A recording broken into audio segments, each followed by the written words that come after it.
Rodrigo Duterte II for winning and garnering a total of 192,324 votes for the first district as city councilor.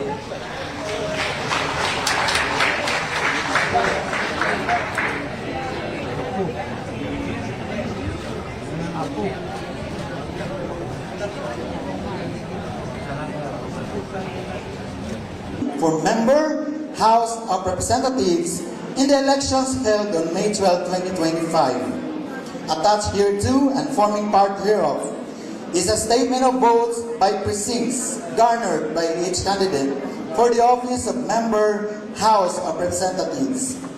That after such canvass, it appears that Duterte Omar garnered 160,432 votes for the office of member, House of Representatives, the same being the highest number of votes.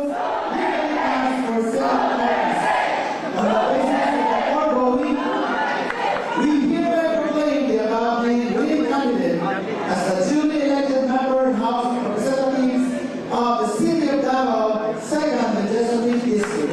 Congratulations!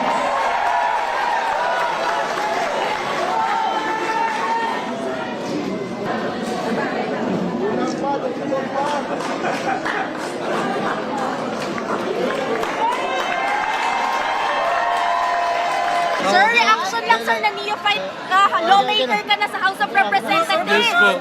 Thank you kayo. It's a very exciting experience na matagaan ko opportunity to serve na mong district. Anong priority bills mo, sir? Katulad dagan man ko dito sa akong platforms pero na ako itulo ka batas gi-emphasize dito. Kung pwede lang wala ko'y gusto i-priorities. Gusto na ako na sabay-sabay lagi sila tanan. Pero if naaman, katugyot katong expansion sa Magna Carta Law sa teachers, sa health workers, and other sectors. Thank you, sir. Thank you kayo. Reaction man mo, please, sasabi ni Inday Sara na ayaw daw niya sa political dynasty. Well, manamang, it's all in context eh. Depende rin sa anong ginawa ng dynasty. Of course, ang tao magiging muhingon yun kung kinsa dapat nilang boto. Naraman na sa kinsa gusto yun nila. Ang ako na lang yun mahingon na sa tanan, thank you kayo for fighting for your beliefs.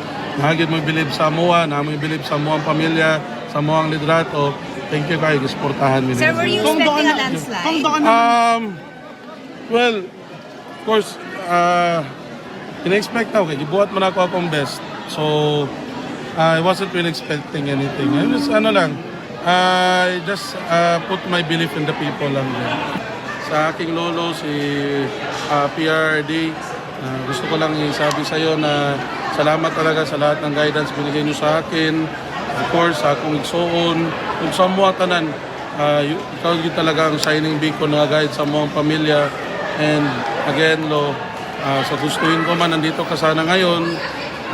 Unfortunately, due to circumstance, wala. Pero sige lang, yan naman ang next logical step rin na hanapan namin ng paraan makauwi. So, ang point ko lang talaga dito is gusto ko lang talaga magsalamat para sa akin.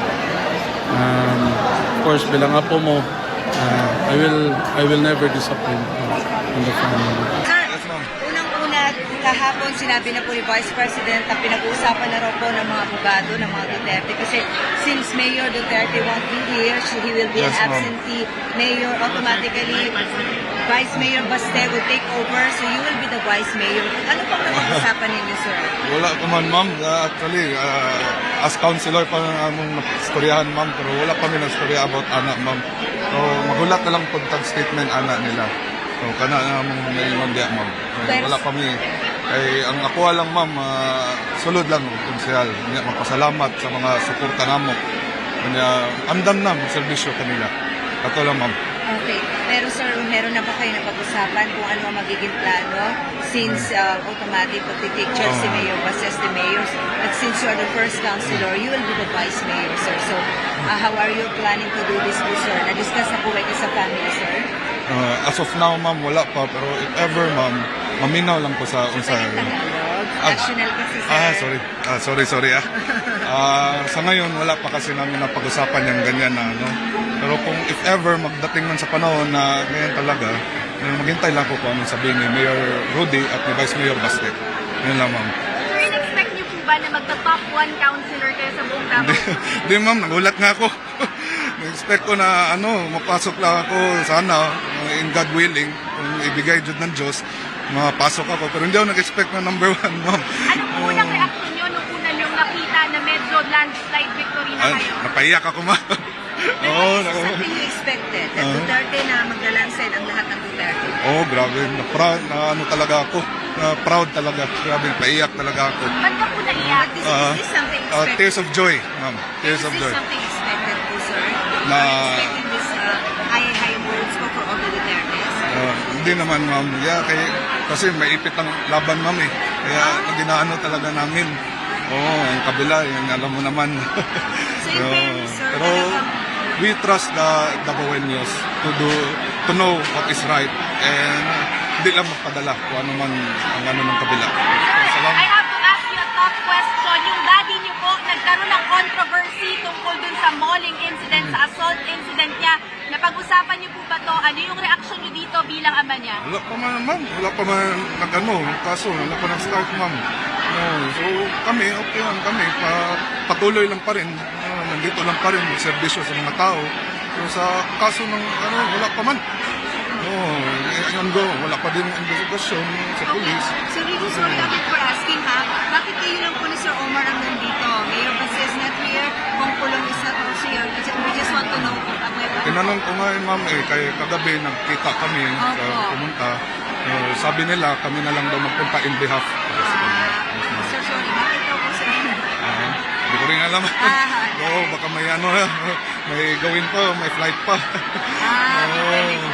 Council, sir, ano ang inyong priority for the city council?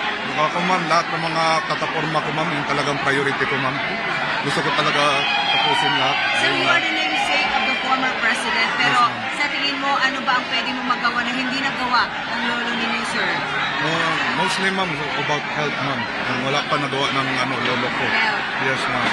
Kasi ang kanya ay peace and order. Sir, pag nakalingkod ka, Vice Mayor, sir, kung saan mo pag-preside sa council, sa pag-manage mo sa council? Pwede ka ba mag-preside, sir? If ever, pwede. Kung depende lang sa mga ko. Baga ako kung anong trabaho ng tatay ko, naging vice mayor naman din siya. Ni Tito Baste ko, naging vice mayor din. Susundin ko na lang. Or I will follow their footsteps or I will be better. Are you ready? Of course.